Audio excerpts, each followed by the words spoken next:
आज कोतवाली police station येथे राष्ट्रवादी काँग्रेस पार्टीचे आम्ही सर्व पदाधिकारी आणि पोलीस प्रशासनासोबत आमची आज संयुक्त मीटिंग होता आणि मीटिंगचं कारण म्हणजे आम्ही कालच पत्र दिलं की कोटला स्टँड असेल, कायनेटिक चौक असेल किंवा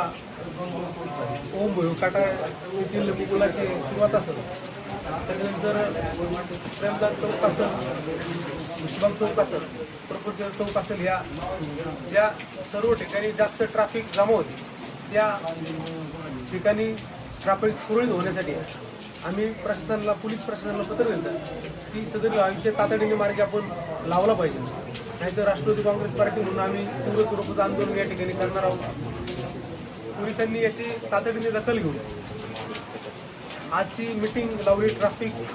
पी आय असतील किंवा तोफखाना पी आय असतील, कोतवाली पी आय असतील, यांच्या सर्वांशी संयुक्त आज मीटिंग झाली आणि या मीटिंगमध्ये निर्णय झाला की हे जे सर्व ठिकाणी, या सर्व ठिकाणी ट्रॅफिक पोलीस उभं केले जातील आणि त्याचबरोबर अजून त्यांना काही मदत लागली त्या ठिकाणी तिथे मदत करून ट्रॅफिक सुरळीत चालू ठेवण्याचं त्यांनी आम्हाला आज आश्वासन दिलेलं आहे. आणि पण हे करत असताना याचा जर उद्या काही विलंब झाला तर आम्ही 15 दिवस वाट बघणार आहोत. या 15 दिवसात या ट्रॅफिक सुरळीत जर प्रश्न मार्गी लागला नाही तर जी आमच्या आंदोलनाची दिशा पहिली आम्ही ठरवलेली आहे त्याच प्रकारे आमचं आंदोलन पुढे जाईल असं मी या ठिकाणी सांगतो.